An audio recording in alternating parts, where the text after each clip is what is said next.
O Paulo Gouveia é diretor de soluções corporativas da TIM. E, ao meu lado direito, eu tenho o Diego Aguiar, que é o head da Brasil Qualcomm. E, com esse time de peso, a gente vai começar aqui o debate sobre esse tema que é tão importante.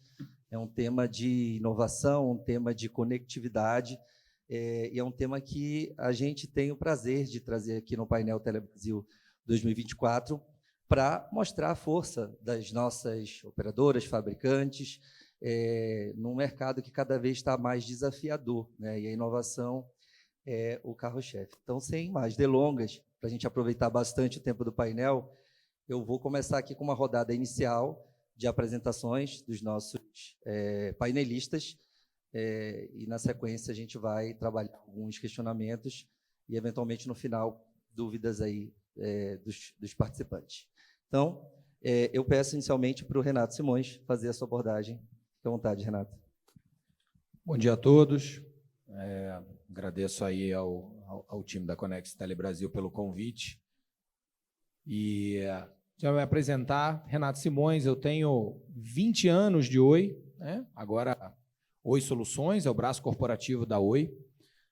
Durante esses 20 anos estive aí em áreas de marketing e algumas áreas técnicas. Hoje eu estou com a diretoria de produtos, pré-vendas, e aí há pouquíssimo tempo recebi aí um compromisso para cuidar também da área de atacado num momento tão importante para a Oi como vai ser aí esse final do ano, né? Bastante feliz de estar aqui, espero que vocês aproveitem bastante o conteúdo.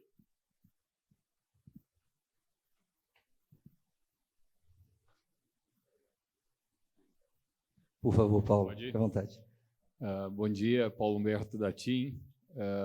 O Renato falou 20 anos, um tempão. Eu sou um new kid on the block na TIM, que eu só tenho 8 anos, estava conversando com o pessoal aqui, todo mundo lá tem 20 anos também, mas de mercado de telecomunicações 35. Passei pela indústria há muito tempo e depois a área de serviços. Eu acho que vai ser bem interessante o que a gente vai estar discutindo aqui, de serviços digitais e de habilitação à transformação digital da indústria. Vamos deixar para conversar daqui a pouco, fazer a apresentação. Vamos lá. Obrigado, Paulo. Eu passo, então, aqui para a minha direita. Diego, por favor, fique à vontade. Muito bom dia a todos. Obrigado pelo convite. Prazer estar aqui nessa plenária hoje. Eu sou o Diego Aguiar, estou liderando a Qualcomm no Brasil há mais ou menos 5 meses. De mercado de telecom, 20 anos, né? E, divertidamente, dos 20, somente 2 fazendo serviço core. Todos os outros eu tentava vender produtos de inovação para dentro da companhia. Então, falar sobre essa revolução digital, falar sobre digitalização, novos modelos de negócio, novos serviços, acho que é a tônica do que eu venho fazendo nos últimos 18 anos, praticamente. Então, vai ser um prazer debater com vocês hoje novas oportunidades e como é que a gente tem contribuído para isso. Obrigado. Obrigado, Diego. Passo, Alessandro Maluf. Bom dia a todos.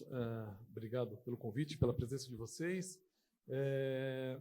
Eu sou Alessandro Maluf, eu trabalho na Claro, sou diretor de produto da TV da Claro, sou oriundo da NET, também já tenho um longo tempo no mercado. Estamos numa cruzada grande na transformação do negócio de distribuição de conteúdo, né? Então, como todos sabem, acho que até podem ter em casa, ou tinham, uma TV a cabo. A gente está fazendo uma transição para o streaming, e essa transição tem uma grande mudança aí no comportamento dos consumidores e no impacto no nosso produto, no nosso negócio, na regulação e tudo que está impactando esse negócio audiovisual no mercado brasileiro. Bom, a gente está só com um painelista de peso aqui, gente de muito tempo no setor, e aí eu começo ali com os 20 anos de Oi, casa que eu já fiz parte, perguntando ao Renato quais os cases transformadores que você, nessa sua vivência aí, de tantos anos de setor, poderia compartilhar aqui com o público para mostrar, de fato, esse ambiente de inovação e de competitividade que a gente cria em torno da oferta de novos serviços, Diego. Renato, perdão.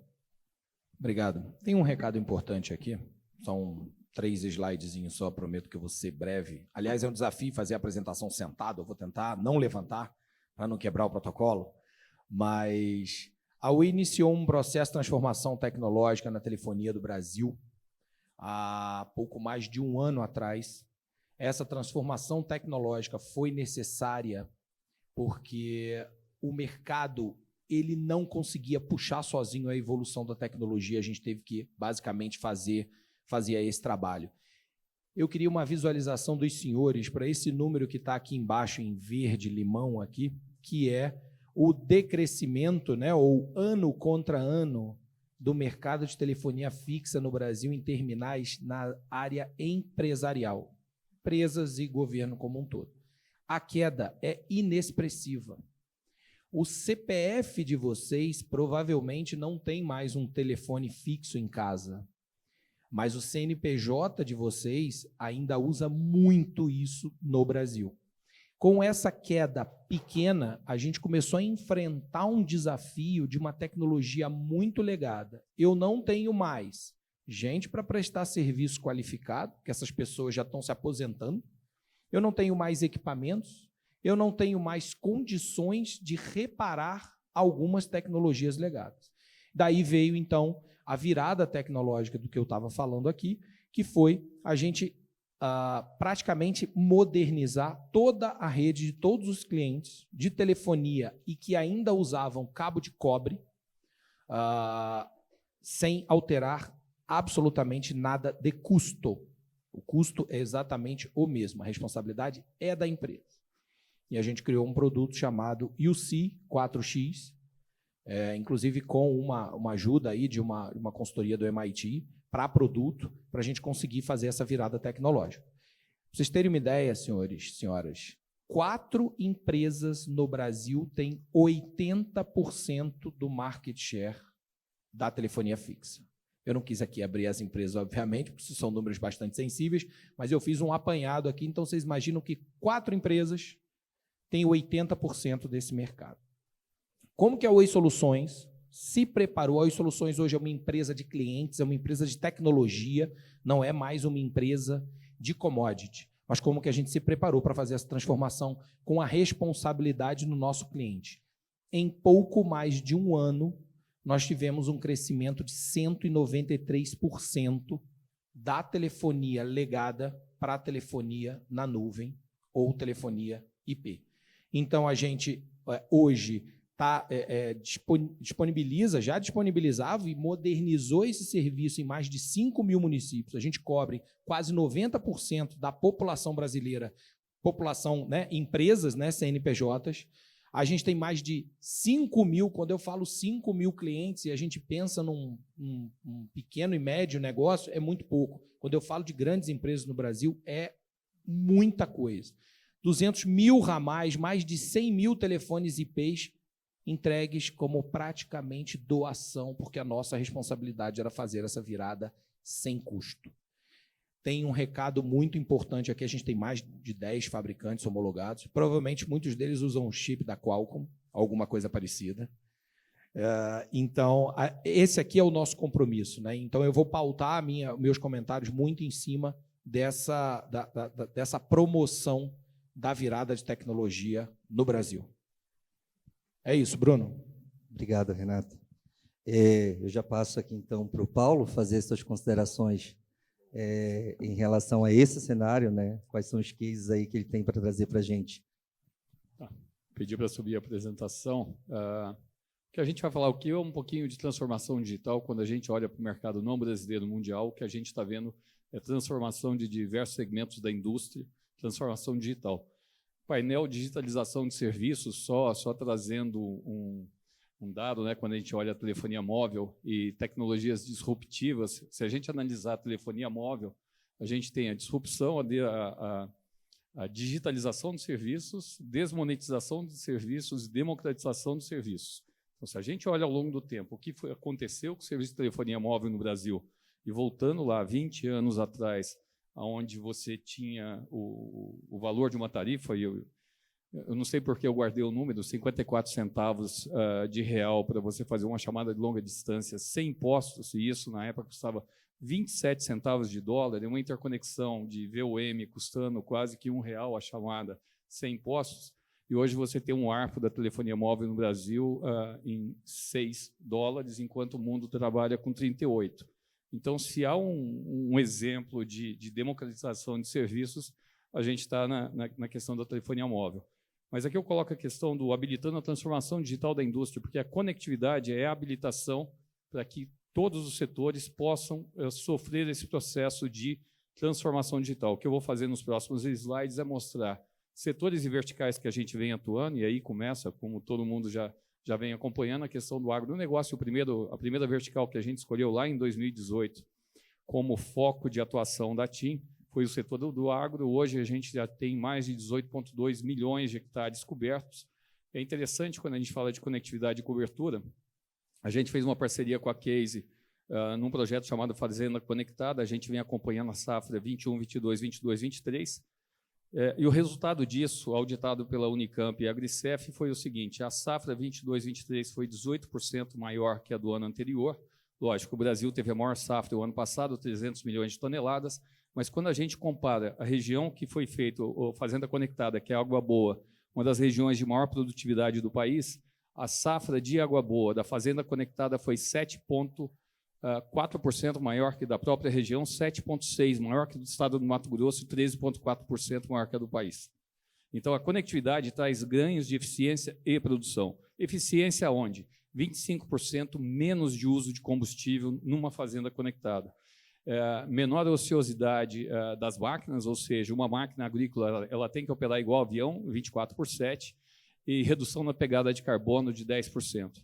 Só que o projeto, quando você faz um projeto de conectividade, e eu brinco muito assim, a gente está presente em 100% das cidades, mas o Brasil não é um país, é um continente. E a gente tem um desafio enorme para cobrir o país. Então, agronegócio, depois aqui o próximo, que depois eu vou citar o próximo segmento na área de logística, é que quando você faz essa conectividade, essa cobertura que foi feita no agro com uma rede pública aberta, você traz outros benefícios colaterais positivos, que é o que está ali, 1,7 milhões de pessoas que sequer tinham conectividade passaram a ter conectividade. Mais de 230 mil pequenas propriedades conectadas. Os projetos do agro que somam 18,2 milhões são dezenas de empresas do agronegócio que fizeram investimento, mas o benefício ele foi para todo mundo. Não foi só para a população, foi para pequenas, o pessoal do Sul chama de comunidades lindeiras, né, que ficam ao longo das grandes propriedades, conectadas. Se a gente pegar do ponto de vista de rodovias, na sua maioria, vicinais, centenas de milhares de quilômetros, também conectados, e aí você usando uma tecnologia, no caso LTE 4G, que é uma tecnologia aberta, pública, com dispositivos, com tudo sendo possível, a mesma tecnologia que você usa na cidade, podendo usar no campo.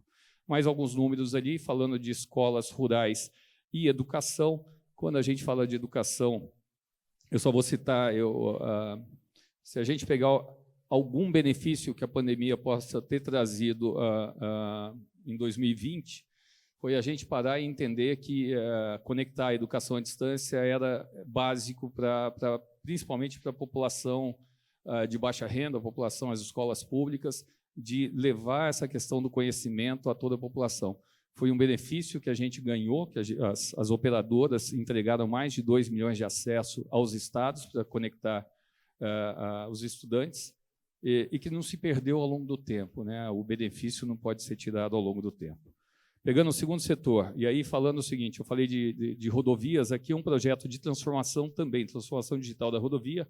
Hoje, das novas concessões, se a gente olhar do lado da ANTT, Artesp, quer dizer, toda a renovação ou novas concessões de rodovia, ela traz no edital a questão de conectar o usuário com a concessão. Conectar o usuário com a concessão significa chamadas de emergência, essa conexão via app, substituindo o callbox, uma tecnologia wireless. Quem anda por São Paulo tem várias rodovias conectadas dessa forma, é uma rede Wi-Fi fechada, onde só se conecta com a concessão.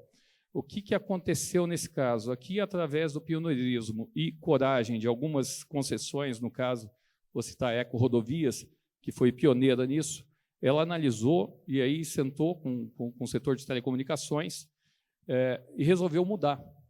Né, e fazer essa conectividade através de uma rede LTE 4G, entendendo que o benefício seria muito maior. E aí você conectou a rodovia, conectou o campo, conectou comunidades, a ANTT, pelo seu lado, com visão de futuro, entendendo que também o uso do LTE, ela passou a recomendar isso, E a partir de 2022, a gente tem todos os editais de concessão e as concessionárias fazendo uso da tecnologia LTE como a base, como o pilar de construção da rodovia do futuro. Aqui a gente tem 2 exemplos, é um centro de operação de rodovias, e o outro exemplo ali é uma conectividade em ambulância, né, no caso da Way, lá no nordeste do Mato Grosso do Sul, onde o paramédico já, via vídeo dentro da ambulância, já faz comunicação direta com o médico no atendimento de uma pessoa acidentada. Além disso, push to talk, push to vídeo através de redes móveis, e sensores e várias aplicações operacionais. Então, essa rede ela passou não só a prover um serviço ao usuário, como também todo o serviço de operação da rodovia. Toda a parte de vídeo, a gente está implantando agora vídeo nos carros de operação, a questão de detecção de fadiga, quando você tem caminhoneiros, tem vários sistemas hoje de detecção de fadiga com câmeras em caminhões para que você acompanhe, as indústrias acompanhem, mas se a rodovia não estiver conectada, ninguém vai conseguir acompanhar e usar esse tipo de sistema. Então, a importância dessa habilitação e da conectividade do serviço que a gente presta. Aqui é o primeiro porto da América Latina com rede 5G privativa, é o BTP, Brasil Terminal Portuário. Eu cito isso aqui como um grande CD, né, para quem é da indústria, CD, centro de distribuição, onde a caixinha aqui é um container de 20, 40 pés, que pesa toneladas, é todo um roadmap, um processo de digitalização. Esse projeto foi implantado um pouquinho antes da concessão do 5G, e hoje, em operação, a gente mostra esse roadmap, só dando alguns números. A gente trocou 63 APs por 8 estações rádio base que não estão dentro da operação do cliente. A velocidade de comunicação pulou de 10 megabits por segundo para 500 megabits por segundo. O tempo de latência reduziu de até 2 segundos para menos de 15 milissegundos na operação. Do ponto de vista de eficiência e produtividade, hoje eles carregam e descarregam o navio, que dá 3.000 containers dia em 24 horas. A referência deles mesmos, que é Maersk e MSC, são 16 horas. Ou seja, com toda a eficiência que eles têm hoje de 3.000 containers, eles ainda têm uma margem de ganho aí enorme de eficiência na digitalização do porto. Aqui é uma visão da área de Smart City Utilities. A gente hoje está com mais de 263 mil pontos de telegestão de iluminação feito em cima da rede NB-IoT. Alguns exemplos de clientes, as fotos ali, Porto Alegre, o meio Curitiba, bem conhecido ali, o Botânico, e a igreja, quem é do Nordeste, é Petrolina, mas hoje já são dezenas de cidades fazendo telegestão. A telegestão ela permite depois você ter outros benefícios para a cidade, colocar sensores no poste, você ter câmeras conectadas. Então, assim, é um projeto que se une à questão do Smart City. A gente, no projeto de Smart Lighting, também depois, olhando na área de Utilities, Smart Metering. E aqui, o último slide, falando da indústria 4.0. Lá em 2019, a gente fechou o acordo da Stellantis para a conectividade dos carros. Hoje já são mais de 300 mil veículos conectados, produzidos em Goiânia e em Belo Horizonte. Tem algumas coisas interessantes. A gente presta um serviço conjunto, a gente separa a telemetria para a Stellantis e a TIM diretamente presta serviço ao usuário final do carro na parte de entertainment. E a gente tem hoje no nosso centro de atendimento o atendimento ao veículo. O veículo não tem um número telefônico, o número é o chassi do carro. No exemplo de baixo, também foi a primeira planta 5G privada no setor automotivo, é a planta de Goiânia, onde a gente tem um processo de análise dos logos que são colocados nos veículos, usando inteligência artificial, fazendo uma comparação daquilo que é colocado no carro com a ordem de produção, para que não haja erro nessa colocação dos dispositivos. Gente, é isso. Obrigado, Paulo. Acho que você trouxe aqui uma perspectiva muito interessante sobre o momento necessário, né, o precedente que é ter a infraestrutura, por exemplo, no caso das rodovias, para desenvolver esses novos serviços. E nessa perspectiva, eu pergunto ao Alessandro como é que ele vê essa questão. Eu trouxe também uma apresentação aqui que eu acho que é bom para dar um overview assim. Você sobe para mim? Que eu conto um pouco da nossa transição aqui. Eu trouxe alguns slides para falar da transição também do negócio de TV por assinatura para esse mundo digital. O mercado de TV por assinatura, que começou no início da década de 90, teve o seu auge Nos anos 2000, a gente chegou a 20 milhões de... Coloca na tela cheia ali, acho que ficou meio... Tá bom. A gente chegou a 20 milhões de assinantes, né, de usuários, de domicílios com a TV por assinatura. Hoje, a gente está com 9, então é uma transformação muito grande. E essa transformação acontece por alguns fatores, né? E o principal fator que muda toda essa relação é a chegada de uma banda larga que viabiliza uma forma nova de você ter o conteúdo na sua casa, em múltiplos devices, em múltiplos modelos de distribuição, né? Então, quando você tinha um modelo da TV por assinatura tradicional, você tinha 2, 3 players apenas no mercado, então era quase que um mercado restrito, quase não é um monopólio, mas tinham poucas opções no mercado. O consumidor teve agora dezenas de opções, né, para ter o conteúdo na sua casa. Então, desde das ofertas diretamente para o consumidor dos próprios content providers, né? Então, estou falando da Disney, da HBO, da Paramount, novos players que chegam, plataformas globais de distribuição de conteúdo, né? Então, estamos falando da Samsung, estamos falando da LG, estamos falando da Amazon, estamos falando da Roku, da Apple, né? E todo o crescimento das operadoras, os ISPs, as operadoras de banda larga, né? Então, todo mundo prestando um serviço de banda larga que propicia também você ter um serviço de vídeo na sua casa. Então, isso muda totalmente a relação do consumidor. Um exemplo aqui, acredito que vocês já devem ter passado por isso, mas era aquela coisa, eu tenho muito canal que eu não assisto, eu gostaria de contratar aquele canal que me interessa, né? Então, essas opções para o consumidor mudaram a dinâmica do negócio, né? E aí a gente, olhando essa mudança do mercado, a gente está vendo uma oportunidade nessa questão, né? Porque com toda essa esse novo jeito, essa transformação do conteúdo, também traz algumas dores para o consumidor, né?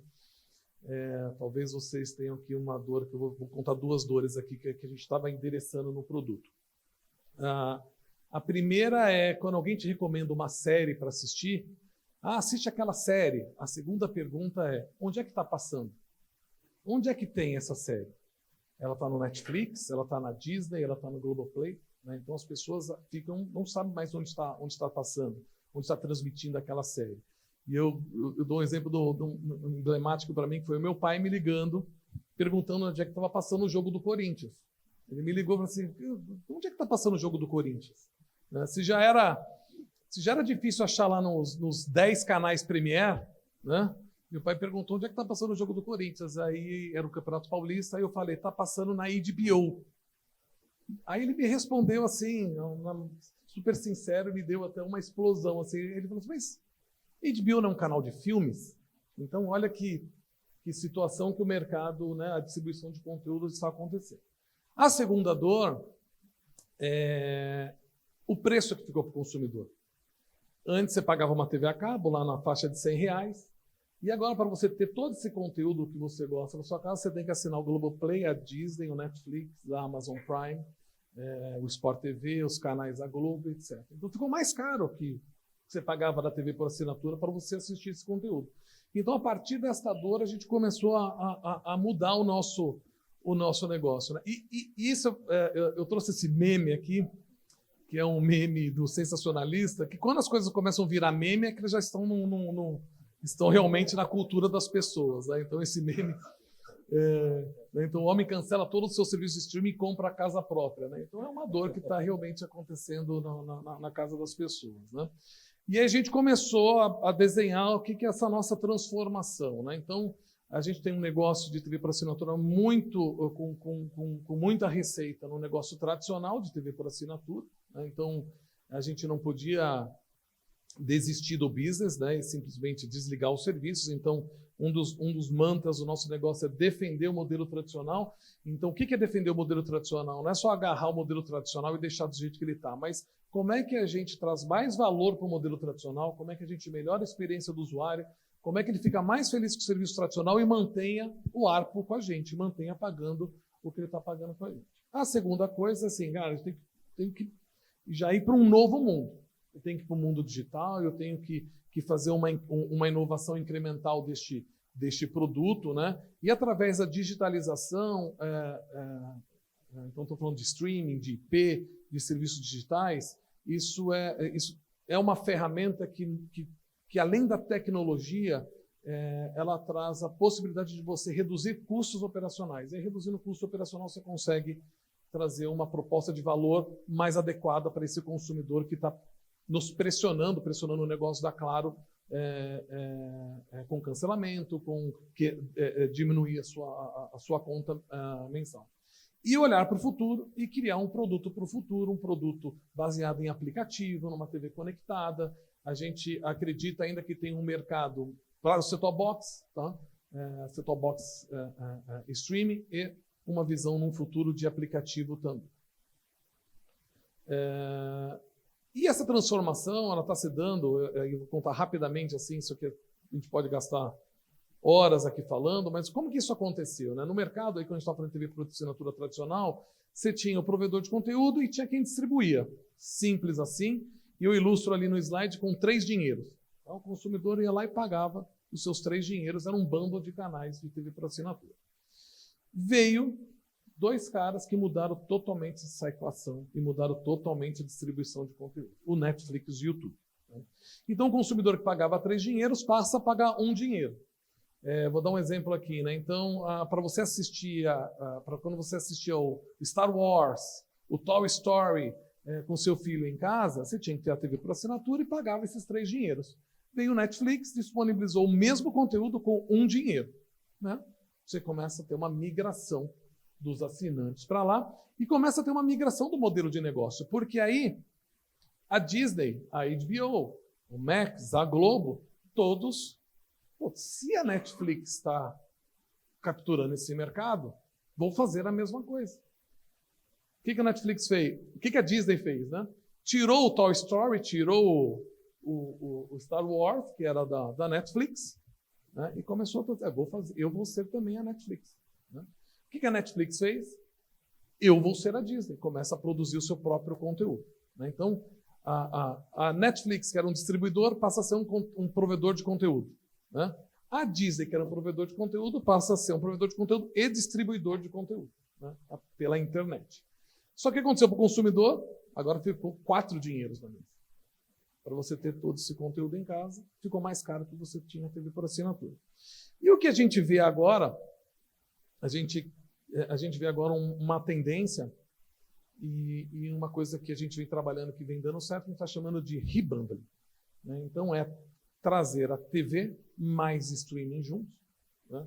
Então, entregar a TV tradicional, o seu jogo de futebol, os canais Sport TVs, os canais de lifestyle que você está acostumado a assistir em casa, canal TV aberto, com a agregação dos aplicativos de streaming. Tá? E por que isso é bom para a lógica, né? Um tripé aqui. Né? Tem que ser bom para o consumidor, primeiramente, tem que ser bom para o consumidor. Né? Então, ele tem que ver valor nesse negócio. A segunda coisa, para a operadora, ter essa transformação do negócio. Né? Então, a gente sair do mercado tradicional e ir para o mercado de streaming e trocar essa base, trocar essa receita para um mercado, para um negócio futuro digital. E para os content providers, né? Então, vou falar do Netflix, por exemplo, para a Max. Por que isso é bom para eles? Porque ele pega toda a força de venda de uma operadora, né? Todo o exército de venda que tem uma operadora de banda larga, de telefonia, que é no caso da Claro, tem um produto combinado, né, com a banda larga, combinado com a TV, que você tem um churn menor, uma taxa de cancelamento menor, porque os aplicativos vendem muito, mas cancelam muito também. Né? Então, vender muito e cancelar muito é muito caro. Né? O seu custo de venda é muito alto, o CAC é muito alto. Né?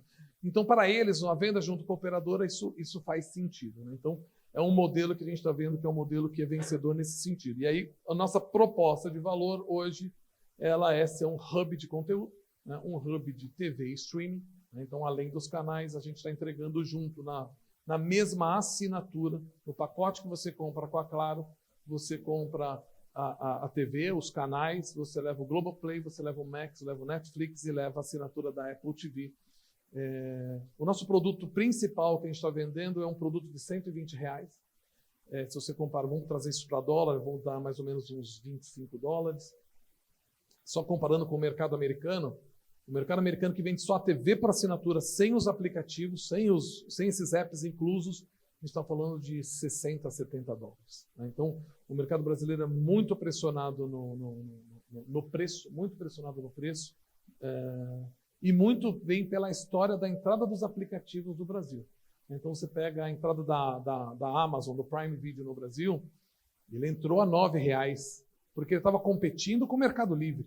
Ele tinha que entrar para competir com o Mercado Livre, porque o negócio não era um vídeo, o negócio era a entrega de produto. Né? E o vídeo era um acessório para ele ser competitivo com o Mercado Livre. Então ele colocou o preço lá embaixo, todos colocaram o preço lá embaixo. Então Globoplay, preço lá embaixo, todos vieram com o preço lá embaixo. Só que era insustentável. O que acontece hoje é que todo mundo aumentou o preço. Né? Então, a Globo aumentou o preço, a Max aumentou o preço, cada um nessa equação está na casa de 20 a 30 reais. E aí, se você parar para pensar, e só não quero vender para vocês, não, mas se quiserem comprar, está ótimo.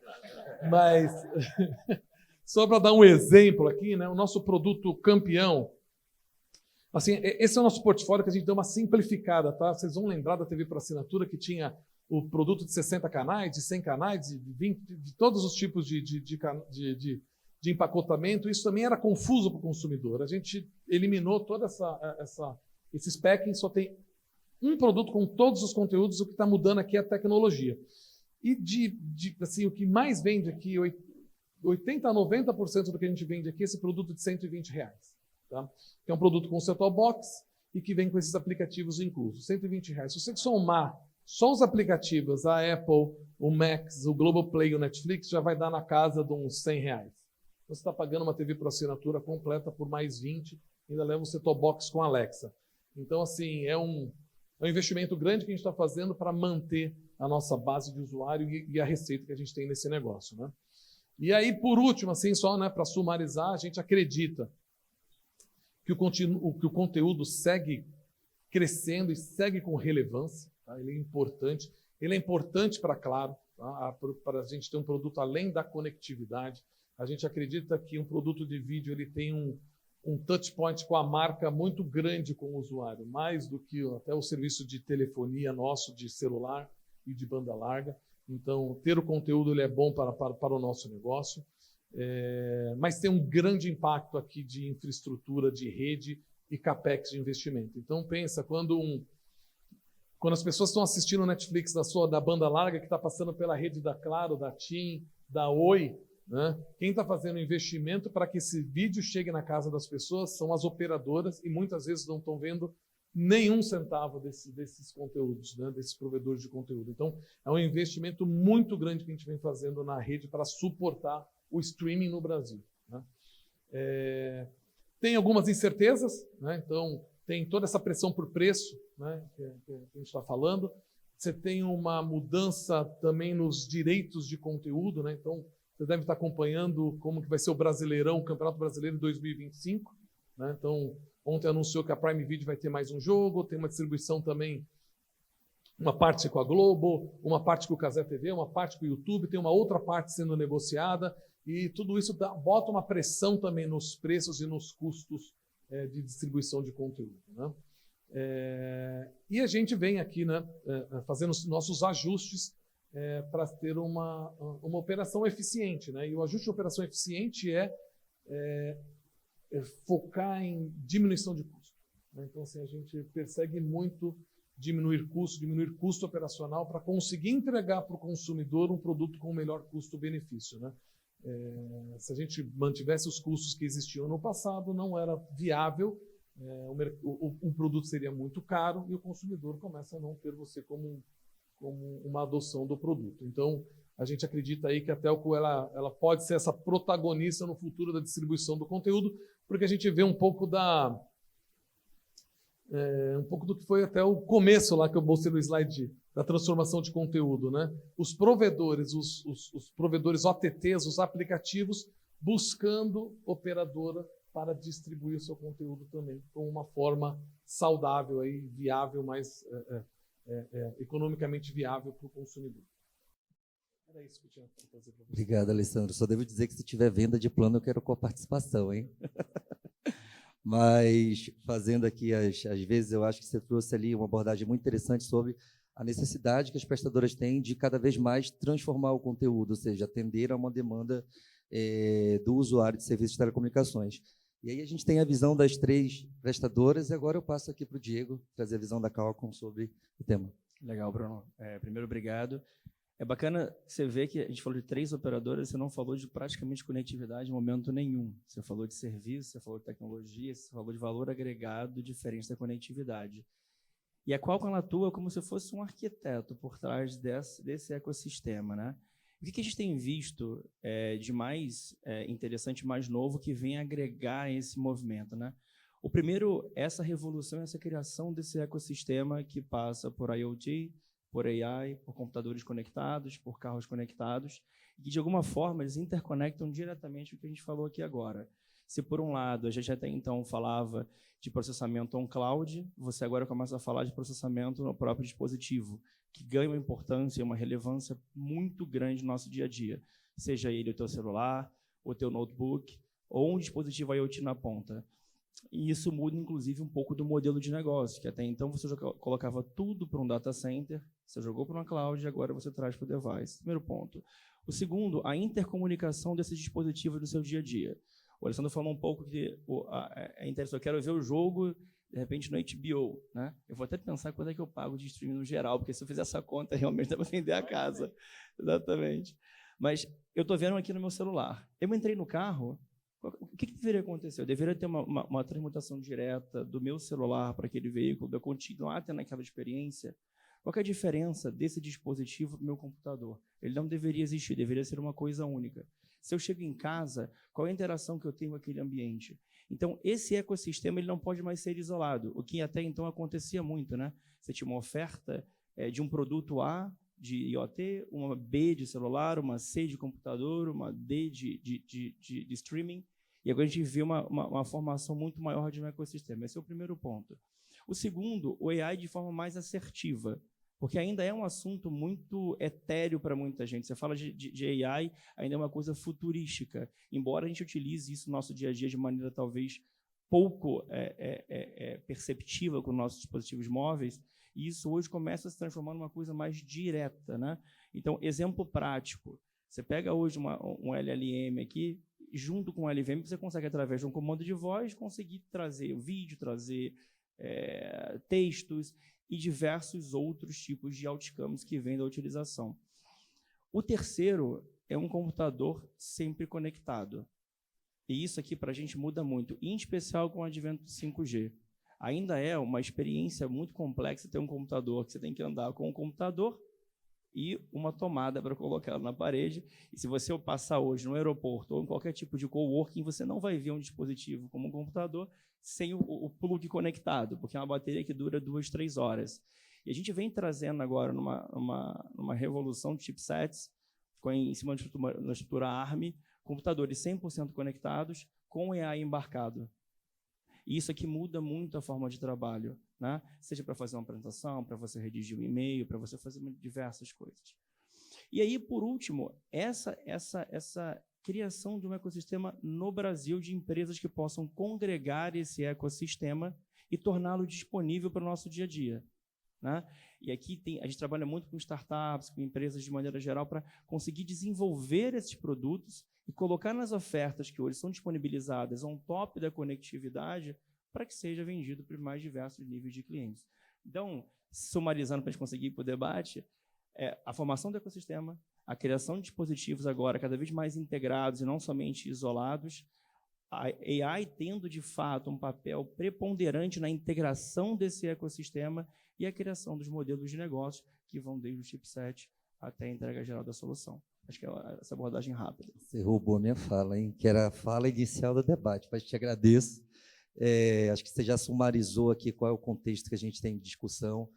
É um tema importante, interessante, tanto que a gente está com a plateia cheia e colocar até mais uma fileira lá de cadeiras lá atrás. Espero que eu esteja roubando, né, o público dos meus colegas laterais, mas aqui, para trazer aqui mais um pouquinho, uma pitada de sal aqui no debate, a gente está com o desafio do tempo, mas eu acho aqui que tem alguns tópicos que são relevantes quando a gente fala de novas ofertas, olhar para o passado, olhar o desafio que a gente tem da transformação dos serviços legados. Eu acho que é um ponto importante, que em alguma medida já foi abordado aqui por vocês.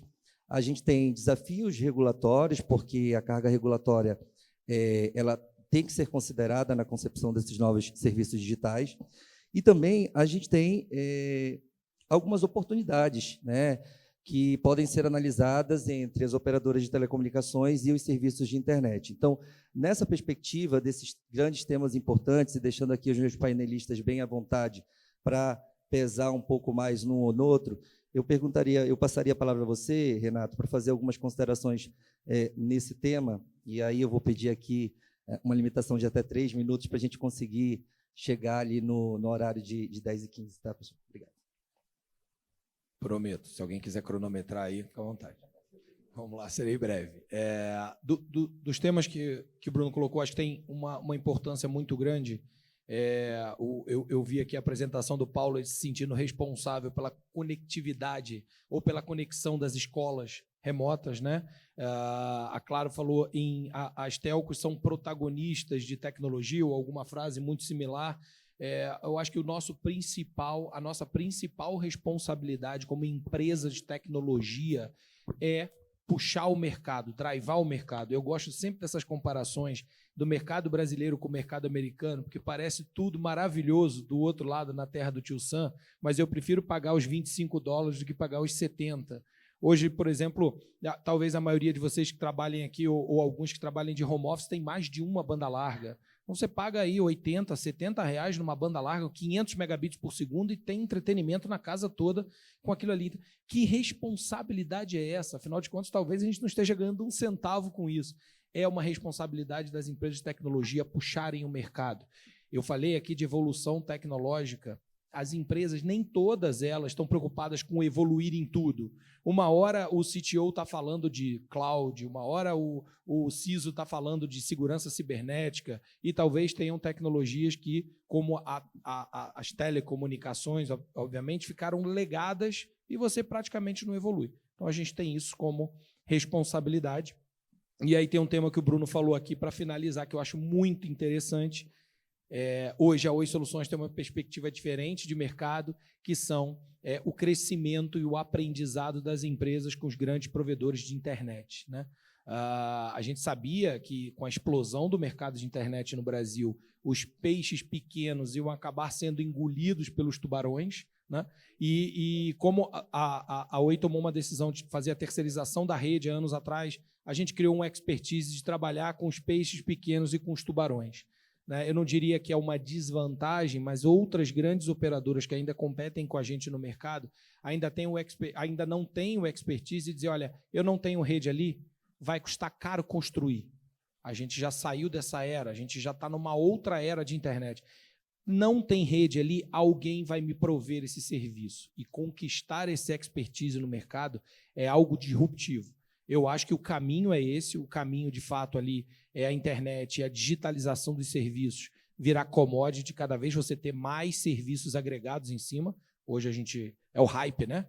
Inteligência artificial. Quando a gente fala em inteligência artificial, a gente lembra, obviamente, aqui o ChatGPT, a OpenAI abriu esse mercado para a gente, mas cada uma das funções que a gente usa hoje em dia, tanto no celular, quanto até para acessar a internet ou qualquer coisa, tem ali um script ou alguma coisa de AI rodando. Isso vai ser o serviço agregado do futuro. Não mais a conectividade, isso aí vai virar... Já é commodity, mas cada vez mais a gente vai perceber isso aí, tá bom? Posso tocar?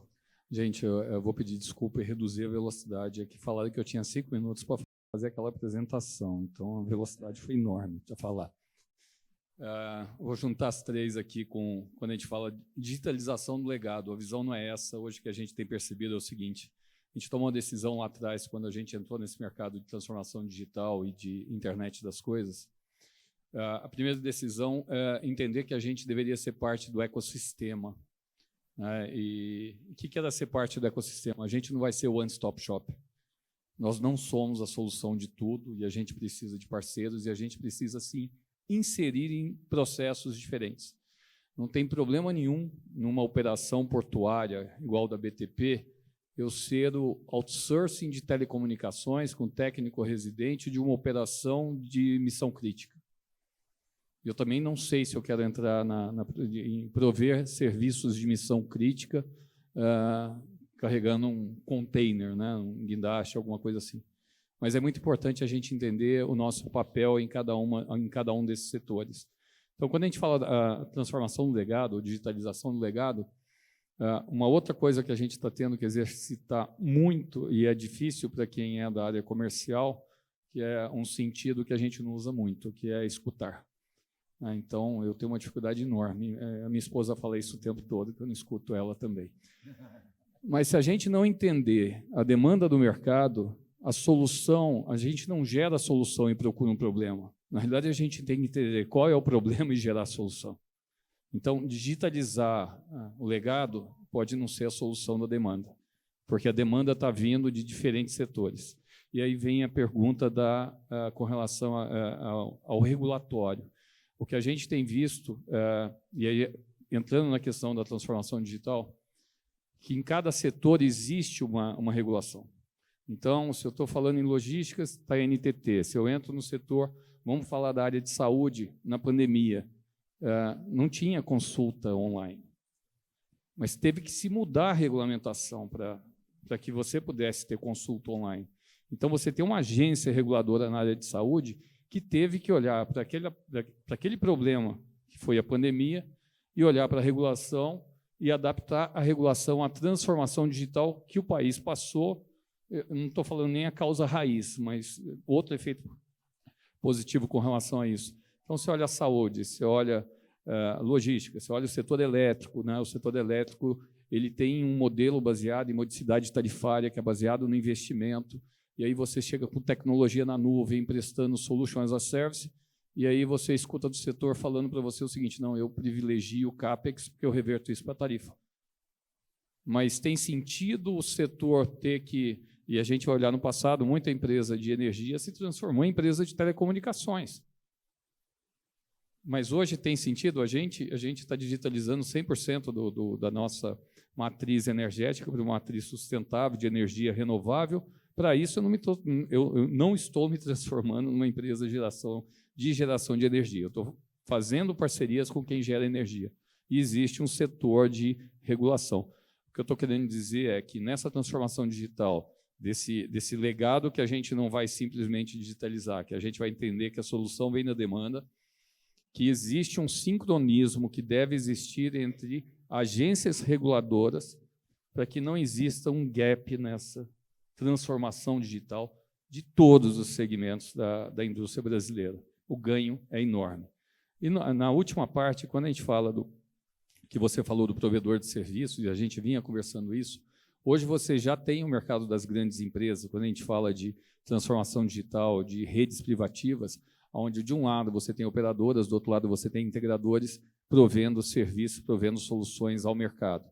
Mas eu vejo o papel da operadora o seguinte, o Brasil, 97% da indústria brasileira são pequenas e médias empresas. Se você não levar a solução, digitalização, transformação de processos, solution as a service, slice de solução, que ele possa absorver essa transformação e ter esse ganho de eficiência e produtividade, o país não vai para frente, né? Porque a gente está mexendo lá no topo da pirâmide do setor corporativo. Então, seria esses comentários. Agora eu vou passar aqui para a Qualcomm, ao invés de fechar com prestadora, para a gente ter aqui uma divisão no debate. Então, Diego, por favor. Legal.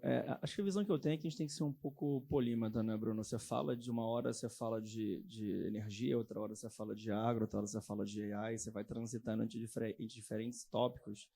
Mas eu concordo com o Paulo que a gente tem que levar muito mais a solução para esse cliente, porque é muito difícil para quem está na ponta entender o que está acontecendo nessa revolução tecnológica. Você fala de digitalização para muitas e muitas pessoas, eles não entendem. Não entendem mesmo, porque de fato está muito longe ainda do dia a dia de negócios dele, né? Eu dou um exemplo simples para ti. Se você for perguntar para a maioria dessas pequenas e médias empresas que o Paulo perguntou, por que você quer o 5G ou o 4G? Eu te falo por experiência própria. Eu ouvi de um empresário falando, eu quero o 5G porque ele é maior que 4. Mas ele não entende qual tipo de vantagem efetiva que ele vai ter ao utilizar o 5G. E é o nosso papel, porque a gente fala muito techniquez. né? A gente fala muito em siglas, em tops, em revolução digital, mas a gente não entrega uma solução efetiva. E essa é uma grande ponta, é ter um pouco desse letramento digital para quem vai comprar esses serviços. Então, da maneira de facilitar que a gente vê, é entregar alguns modelos já pré-prontos, é facilitar essa jornada, para que, de fato, o cliente que vá comprar o serviço consiga entender qual que é o valor agregado que ele vai ter para o negócio dele. Esse é um primeiro. O segundo, de fato, a gente precisa de um ecossistema montado, e isso passa por empresas focadas em tecnologia, né? Seja em energia, seja em mineração, seja na área portuária, que consigam transitar bem e chegarem até esse cliente através da conectividade, levando essa solução.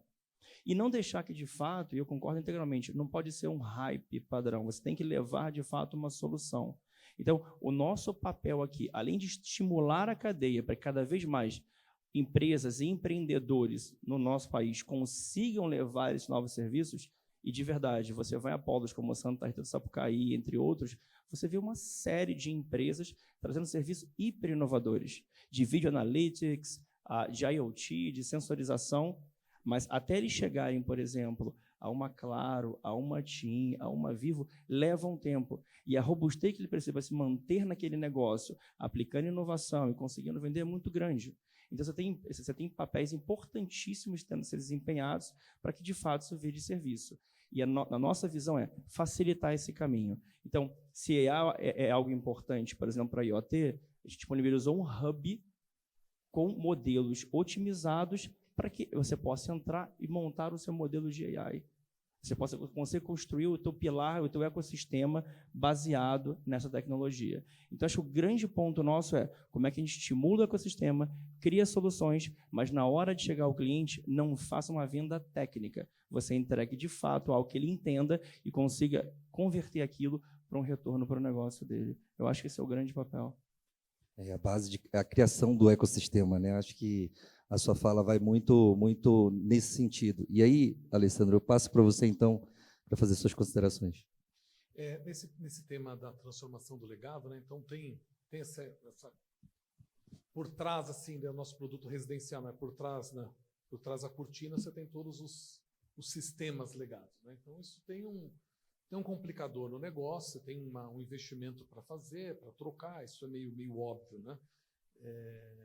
Então é um desafio nosso assim por trás na nossa cozinha, né? Para depois chegar no usuário um produto digital, streaming, né? Com uma nova experiência. Mas eu acho que no final, né, o que todos estamos falando aqui quem está comprando, né? Seja uma empresa, seja uma pessoa física, né? No meu produto, no caso, uma pessoa física está lá na frente da TV, na frente segurando o controle remoto, né? E essa história do legado é o nosso desafio, é como esse usuário ele faz uma troca do serviço comigo do que ele trocar o meu serviço por um concorrente digital, né? Então, e tem uma questão no negócio de TV por assinatura do legados, tem uma questão, uma regulação legada, né? Então a gente fala lá da lei de TV a cabo, né? A lei do SEAC, né? Que tem uma série de obrigações que são colocadas para quem presta o serviço de distribuição de vídeo tradicional, né? Por cabo, por DTH, que não existe no streaming. Então, o que aconteceu naturalmente, né? O produto streaming ficou mais acessível, com pouca ou quase nenhuma regulação, né? E o produto foi mais acessível para o consumidor. O consumidor trocou. Então, ele está trocando a operadora por um produto diretamente para o consumidor, um Netflix, um Globoplay, etc., né? E a operadora com toda essa carga de tributos, de atendimento e cotas de conteúdo, que isso traz custo para o negócio. Trazendo custo para o negócio não tem como, vai repassar isso para o preço do consumidor, né? Então o produto começa a ficar obsoleto e o produto vira um produto legado, né? Então a nossa solução é também ir para o caminho do streaming, para a gente tirar essa equação legada da nossa conta e a gente ir para um novo negócio. O que está acontecendo é que realmente o mercado de TV a cabo tradicional, DTH, TV a cabo, está ficando com um preço que está ficando fora da realidade para o consumidor por conta de uma série de coisas. Não só por conta da regulação, né, não só isso, também tem uma questão na tecnologia também. Mas essa transformação que a gente está fazendo do legado é nesse sentido. Primeiro o que o consumidor quer, né? Então tem que ter esse olhar para o consumidor e, como você falou, né, qual que é realmente a dor do consumidor, né? Senão a gente se apaixona pela tecnologia e faz algo que não é o que o consumidor quer, mas porque a gente, né, vamos montar essa melhor tecnologia disponível no mercado. Mas não necessariamente essa era a melhor tecnologia, a melhor solução para o consumidor. Obrigado, Alessandro. Acho que eu vou passar para considerações finais aqui, em torno de 2 minutos para cada um, mas até para prestigiar a plateia que veio ver vocês aqui, eu tenho certeza que está curtindo o tema. Eu queria saber se alguém tem algum questionamento, queria abrir para considerações.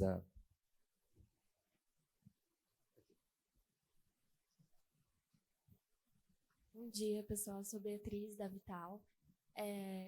Primeiro, um comentário engraçado, assim, eu tenho uma amiga próxima e a gente assinou TV por assinatura porque a gente não quer escolher mais. Eu quero chegar em casa e assistir o filme que está passando. Eu não quero abrir o Netflix e escolher um filme para ver. Mas a minha dúvida é sobre exatamente essa regulamentação legada que tem o mercado de TV por assinatura.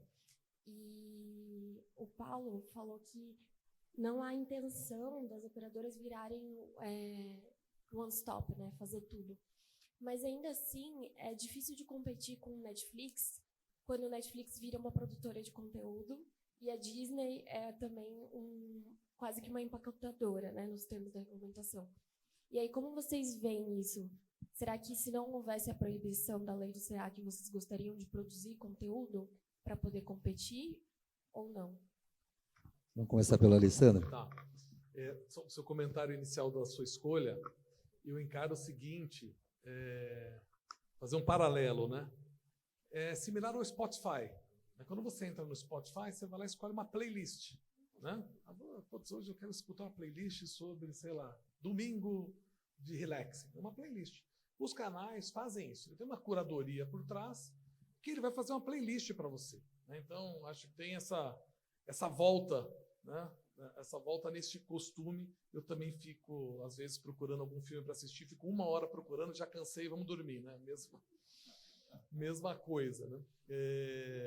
O paradoxo da escolha, né? Às vezes é melhor a gente sentar lá, ligar e ficar assistindo o que está passando. Eu vou dar a opinião da Claro aqui, né? Obviamente. O nosso negócio não é produzir conteúdo, nosso negócio é distribuir conteúdo. Tá? A gente tem uma iniciativa até no nosso grupo no México, Claro Vídeo, tem algumas produções e séries, mas assim, o forte nosso é distribuir o conteúdo. Então, nessa relação, né, da lei, né, do SEAC, que determina quem distribui quem produz, né, na TV tradicional, no SEAC, né? Aí, quando você fala da Disney, Netflix, ele acaba distribuindo, não é que ele distribui, né? Está na internet a distribuição, né? Ele acaba distribuindo diretamente, mas é através da internet, né? Ele não tem uma rede, né? A Netflix não tem uma rede, a Disney não tem uma rede. Não é, assim, um core do nosso negócio produzir o conteúdo, e nem a gente acha que esse seria o grande diferencial desse negócio. E se a gente pegar grandes operadoras do mundo afora, não tem tanta este caminho. Exceto, vamos pegar a Comcast nos Estados Unidos, que ela é dona da NBCU, então ela tem um grande estúdio com ela, e aí acaba tendo essa cooperação dos negócios, né? Então não seria para a gente um grande diferencial. O que a gente acha na questão da regulamentação é que você acaba trazendo algumas penalidades para o negócio que traz custo para o consumidor, né? Então, acaba pressionando o negócio de TV por assinatura tradicional. A gente vende ainda TV por assinatura tradicional, mas do que a gente vende, 10% é na TV por assinatura tradicional, 90% está no streaming. Então, no final, para o consumidor, ele está vendo isso como uma facilidade. Então, produzir conteúdo não seria assim para a gente, não está no nosso... se a gente tivesse a produção de conteúdo, estaria fazendo uma mudança do cenário. Não necessariamente. Obrigado. Eu vou inverter aqui agora para as prestadoras. Primeiro Paulo, depois Renato, por favor. Isso. Não, você comentou a questão do One Stop Shop. Quando eu falei a questão de fazer parte do ecossistema, é que a gente saiu da área da telecomunicações tradicional. Aí o Renato até mostrou ali um pouquinho do passado, lá a gente falou dos 20 anos. Então, assim, contando um pouquinho do meu passado, eu sou do tempo em que a gente falava em Rede Digital de Serviços Integrados, RDSI, e dados trafegaria em cima de canal de 64 kbps. E aí o mundo mudou completamente, então a gente vai definindo coisas. E era tudo telecomunicações. Então, era muito básico. A gente vendia serviços de voz, depois passou a ter serviços de internet um tempo depois, porque era fax antes, né? A gente escrevia lápis para poder apagar. E internet ela é feita servidor de acesso remoto discado, né? 54 kilobits por segundo.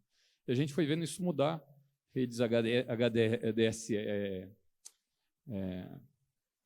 fugiu, HFC, com coaxial, 10 megabits por segundo. Se falava 100 era um absurdo. Hoje a gente está falando em 500 megas, gigabit, e não sabe nem o que fazer ainda com tanta velocidade. Isso tudo é telecomunicações. Quando eu falei do One Stop Shop, dessa visão de ecossistema, é que a gente saiu da área de telecomunicações e entrou na área de OT, não é IT, que é a tecnologia da operação. E na operação, nós somos parte do processo. Então, essa visão de entender e ser parte do ecossistema tem muito disso. Vai ser muito difícil na gente, num setor de automação industrial, ser one-stop shop.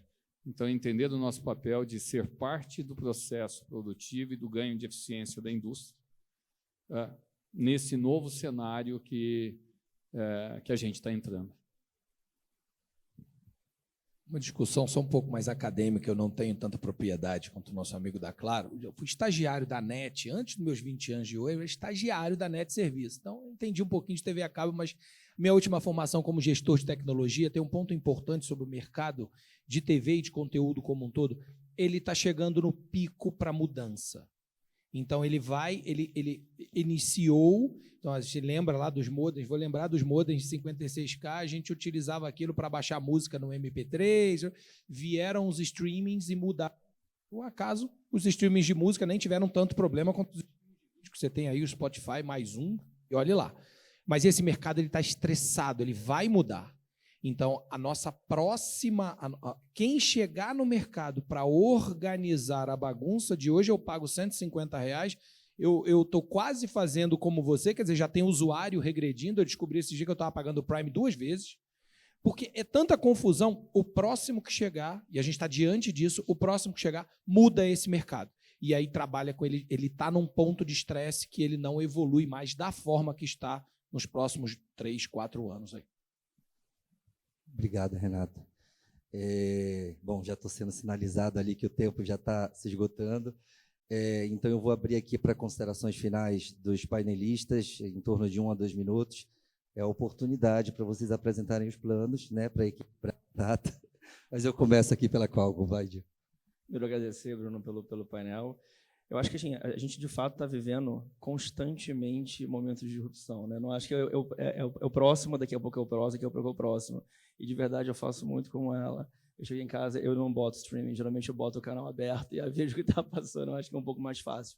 Mas vai chegar um momento, e eu acho que está muito breve, chegar em casa e, sei lá, Netflix, coloque o filme de aventura e ponto, você não tem que fazer essa escolha. Mas eu acho que a gente está no momento agora, em especial, de preparar não somente o consumidor, como as empresas, para essa revolução tecnológica que a gente está vivendo aqui.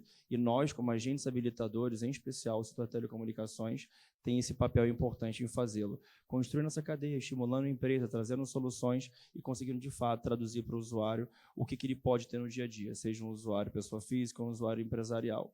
Seja um serviço básico ou um serviço avançado. Então, acho que a gente tem um papel, a gente tem que desenvolvê-lo, a gente tem que estimulá-lo, não só no mundo privado, como também com políticos governamentais que nos ajudem a fazer esse ecossistema prosperar com tecnologias diversas como Wi-Fi, IoT, computadores, entre outros. Então, acho que o grande ponto é a gente, de fato, assumir esse papel e conseguir entregar para o mercado aquilo que, de fato, é a nossa grande vocação, que é sermos habilitadores de tecnologia. Acho que esse é o grande ponto.